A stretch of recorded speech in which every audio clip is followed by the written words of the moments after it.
काबिल शहर सागर के किनारे स्थित था। इस शहर के एक तरफ सागर और 3 तरफ पहाड़ और पठार फैले थे। शहर बहुत बड़ा था और इसमें अमीर गरीब सभी तरह के लोग रहते थे। इसी शहर में बिशन नाम का एक गरीब आदमी अपनी पत्नी मीना और 8 साल की बेटी निशा के साथ रहता था। वह एक सेठ के यहाँ नौकरी करता था। एक दिन शाम को जब बिशन काम से घर लौटता है तो उसकी बेटी निशा रो रही होती है। अरे रो क्यों रही हो निशा? बापू, मुझे आइसक्रीम खाना है। इस टाइम आइसक्रीम खाकर क्या होगा बिटिया? ये तो खाने का टाइम है। खाना खाओ और सो जाओ। नहीं बापू, पहले मैं आइसक्रीम खाऊंगी। पहले मुझे आइसक्रीम दिलाकर लाओ। ठीक है, तो चलो आओ, तुम्हें आइसक्रीम दिलाकर लाता हूँ। बहुत जिद करने लगी है ये। इसे इतना भी सिर पे मत चढ़ाओ कि बाद में पछताना पड़े। अरे बच्ची है, बच्चों की थोड़ी बहुत जिद तो चली जाती है। यह कहकर बिशन अपनी बेटी को साथ लेकर उसे आइसक्रीम दिलाने के लिए बाजार चला जाता है। लेकिन वहाँ जाकर देखता है कि दुकानदार अपनी दुकानदारी छोड़ किसी और ही गहरी चिंता में पड़े होते हैं। भाई, बच्ची के लिए एक आइसक्रीम मिल सकती है क्या? सिर पर मौत मंडरा रही है और तुझे आइसक्रीम खाने की पड़ी है। अरे ऐसा क्या हुआ भाई? अबे सूचना मिली है कि पहाड़ पर ज्वालामुखी फटने वाला है। अगर फट गया तो सारा शहर आग में दफन हो जाएगा। ये तो बड़े खतरे वाली बात है भाई। हम गरीबों का क्या होगा? हम तो कहीं भाग भी नहीं सकते। अगर ज्वालामुखी फटा तो शहर से भागना तो पड़ेगा ही। इस खतरे की सूचना मिलते ही बिशन घबरा जाता है और उसे अपनी पत्नी और बच्ची की चिंता सताने लगती है। अगले ही दिन लोग शहर को छोड़कर जाने लगते हैं। शहर की यह हालत देखकर बिशन अपने सेठ से मदद मांगता है। सेठ जी, क्या आप भी शहर छोड़कर जा रहे हैं? हाँ भाई, मैं तो अपने परिवार को लेकर आज ये शहर छोड़ रहा हूँ। हम तो हवाई जहाज की टिकटें खरीद चुके हैं। सेठ की यह बात सुनकर बिशन रोने लगता है और सेठ से रोते हुए विनती करता है। सेठ जी, हमें भी अपने साथ ले चलो। हमारे परिवार की जान बचा लो सेठ जी। बिशन, हम इस मामले में कुछ मदद नहीं कर सकते। शहर के सब लोग यहाँ से पलायन कर रहे हैं। हवाई जहाज का एक टिकट मिलना तो मुश्किल हो गया है। अब तो सरकार ही कुछ कर सकती है। इस तरह बिशन पर विपदा का पहाड़ टूट जाता है और वह अपने परिवार को बचाने की जद्दोजहद में पड़ जाता है। उधर ज्वालामुखी का लावा सैलाब बनकर शहर के निकट पहुंच जाता है। लोग अपनी जान बचाने के लिए इधर उधर भागने लगते हैं। रेल और सड़क मार्ग ठप हो जाते हैं। शहर में अफरा तफरी का माहौल बन जाता है। बिशन लोगों की भीड़ में मीना और निशा को लेकर एयरपोर्ट की तरफ भागने लगता है। अरे मीना, जल्दी चलो वरना हवाई जहाज उड़ जाएगा। चल रही हूँ जी। आप निशा को अपनी गोद में उठा लो, कहीं भीड़ में गिर न जाए। गिर गई तो लोग मेरी मासूम बच्ची को पैरों के नीचे कुचलकर मार देंगे। ठीक है, मैं निशा को अपनी गोद में उठा लेता हूँ, पर तुम जल्दी जल्दी चलो। बिशन निशा को गोद में उठाकर लगभग दौड़ने लगता है कि तभी ठोकर खाकर गिर जाता है और देखते ही देखते लोग उन पर पैर रखकर गुजरने लगते हैं। फिर बिशन तो किसी तरह हिम्मत करके उठ जाता है, मगर अपनी बेटी निशा को नहीं उठा पाता। इस तरह निशा लोगों के पैरों के नीचे कुचलती रहती है और मर जाती है। हे भगवान, मेरी बेटी मर गई। निशा, निशा, उठो बेटा, क्या हुआ तुम्हें? ये तो अब मर गई। अपनी जान बचाने की सोचो, समझे? हाँ, तुम ठीक कह रहे हो, पर मेरी पत्नी भी तो है भाई। वो कहाँ गई? मीना, तुम कहाँ चली गई? देखो, हमारी बेटी मर गई। मीना। इसी तरह से चीखते चिल्लाते बिशन लोगों की भीड़ में अपनी पत्नी मीना को ढूंढने में लग जाता है, मगर वह उसे कहीं दिखाई नहीं देती।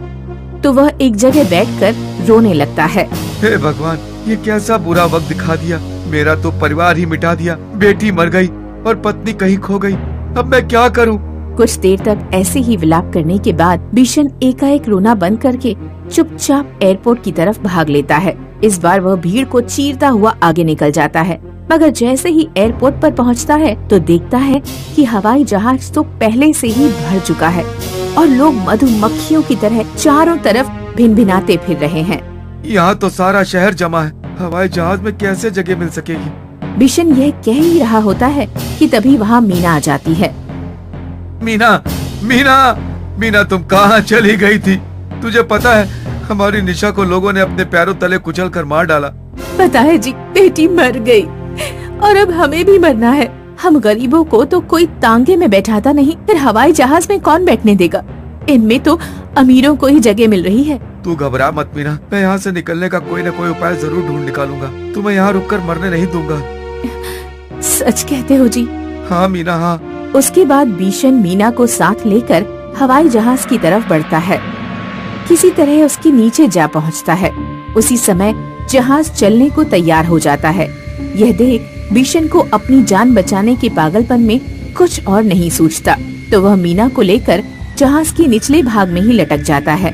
उसे यह करते हुए देखकर कई अन्य लोग भी ऐसे ही लटक लेते हैं। अरे ऐसे लटक कर हम सुरक्षित दूसरे शहर पहुंच तो जाएंगे ना? भाई पहुँचे या ना पहुँचे ये तो भगवान जाने, पर इन हालात में हम इसके सिवाय कर भी क्या सकते हैं। हम मजबूर और गरीब हैं भाई, मर भी गए तो कोई बड़ी बात नहीं होगी। संभल कर बैठ जाओ, अब जो होगा देखा जाएगा। इसके साथ ही वे सब हवाई जहाज के नीचे इधर उधर छिपकर बैठ जाते हैं और फिर हवाई जहाज उड़ान भरने लगता है। मगर जैसे ही हवाई जहाज आसमान में पहुंचकर उड़ने लगता है तो मीना सहित सभी लोग ताश के पत्तों की तरह हवा में चक्कर काटते हुए जमीन पर जा गिरने लगते हैं। मगर न जाने कैसे बिशन को ऐसी जगह मिल जाती है कि वह नहीं गिरता और नीचे गिरती हुई पत्नी को देखकर चिल्लाता है, मीना मीना मीना, तुम चली गई मुझे अकेला छोड़कर। मैं भी आ रहा हूँ मीना। नहीं, तुम मत आना, तुम्हें मेरी कसम है जी। इस तरह मीना और दूसरे सभी लोग नीचे जमीन पर गिरकर दम तोड़ देते हैं और न जाने कैसे मगर सच में बिशन सुरक्षित दूसरे शहर जिंदा पहुंच पाने में सफल हो जाता है। फिर जब वह लोगों को आपबीती सुनाता है तो सब हैरत में पड़ जाते हैं और सब यही कहते हैं कि जाको राखें साइयां, मार सके ना कोई। मिर्जापुर गांव में माया देवी अपने 2 छोटे बच्चों के साथ रहती थी। बारिश के मौसम में एक दिन रात को बाढ़ आ जाती है और पूरा गांव पानी में डूब गया। गांव के लोग वहां से जान बचाकर भागे। माया देवी भी अपने छोटे बच्चों के साथ पड़ोस के सिकंदराबाद में पहुंची। माया को देखकर सिकंदराबाद का सरपंच आया और बोला, ए बुढ़िया, हमारे गांव में क्यों आई है? सरपंच जी, आप तो जानते ही हैं कि हमारे गांव मिर्जापुर में बाढ़ ने अपना कहर दिखाना शुरू कर दिया है। इसलिए मुझे और मेरे 2 बच्चों को अपने गांव के बाहर ही रहने दो। तो जानती नहीं कि तेरे पति से मेरी दुश्मनी थी, तो मैं दुश्मनों को कैसे रख सकता हूँ? और वैसे भी तुम इतने गरीब हो, मैं विश्वास नहीं कर सकता कि तुम चोरी नहीं करोगे। सरपंच जी, हम समय काटने आए हैं, हम चोरी क्यों करेंगे? ए बुढ़िया, ज्यादा सयानी मत बन और अपने बच्चों को लेकर यहाँ से निकल जा। माया सरपंच के आगे खूब रोई, गिड़गिड़ाई, लेकिन सरपंच तेज तेज हंसता रहा और माया को गांव से बाहर निकाल दिया। माँ, अब हम क्या करेंगे? गांव में पानी है और दूसरे लोग गांव में घुसने नहीं दे रहे। अब हम कहाँ जाएं? जंगल के अलावा भी तो कोई रास्ता नहीं है। माँ, हम इस सड़क पर भी तो रह सकते हैं। नहीं बेटा, यहाँ भी पानी आ जाता है और अगर पानी नहीं भी आया तो सरपंच नहीं रहने देगा। हमें इसकी नजरों से दूर जंगल में ही जाना होगा। ईश्वर ने जो भी लिखा है नसीब में वो तो होना ही है। माया अपने बच्चों को लेकर जंगल में चली जाती है। जंगल में बहुत सारे बांस के पेड़ हैं। वहाँ 2 आम के और बाकी फलों के पेड़ भी हैं। माँ, यहाँ तो गर्मी बिल्कुल नहीं है और बहुत सारे फल भी हैं। अब हम यहाँ पर पेट भर के खा सकते हैं और आराम से रह सकते हैं। हाँ माँ, अच्छा हुआ वहाँ बाढ़ आ गई, क्योंकि ना तो वहाँ फल मिलते थे और ना इतनी ठंडी अच्छी हवा। बच्चों, बाढ़ बहुत अच्छे के लिए आई। हमें ऐसा नहीं सोचना चाहिए, क्योंकि बाढ़ के कारण जान और माल दोनों का नुकसान होता है। और हम जंगल में रह सकते हैं, लेकिन हमें यहाँ एक झोपड़ी बनानी होगी, नहीं तो जंगली जानवर हमें ही खा जाएंगे। लेकिन माँ, हम झोपड़ी कैसे बनाएंगे? हम लकड़ियों की मदद से झोपड़ी बनाएंगे। हाँ माँ, मैं पेड़ पर चढ़कर लकड़ी काट लाऊंगा। नहीं मेरे बच्चे, पेड़ों में भी जीवन होता है, हमें इन्हें नहीं काटना चाहिए। हम इनकी वजह से ही सांस लेते हैं और खाते पीते हैं। फिर हमारी झोपड़ी कैसे बनेगी माँ? वो सामने देखो, वहाँ पर कुछ सूखी लकड़ियाँ पड़ी हैं, हम उनसे अपनी झोपड़ी बनाएंगे। माया अपने बच्चों के साथ लकड़ी इकट्ठा करना शुरू कर देती है और कुछ घंटों की मेहनत के बाद वो पर्याप्त लकड़ी इकट्ठी कर लेते हैं। देव नदी की तरफ झोपड़ी के लिए फूस लेने चला जाता है। देव, अकेले वहाँ मत जाओ, पहले लकड़ी से झोपड़ी बना लेते हैं, बाद में फूस ले आएंगे। देव उसकी कोई बात नहीं सुनता और फूस उठाने चला गया। तभी देव की चीख निकली क्योंकि उसे सांप ने काट लिया। माँ, क्या हुआ देव? माँ, मुझे सांप ने काट लिया। यह बात सुनकर माया और मोनी दोनों रोते हुए देव की तरफ दौड़े। देव भी बेहोश हो चुका था। देव, देव, देव, बेटा, बेटा, हे भगवान, मैंने क्या बिगाड़ा है तुम्हारा?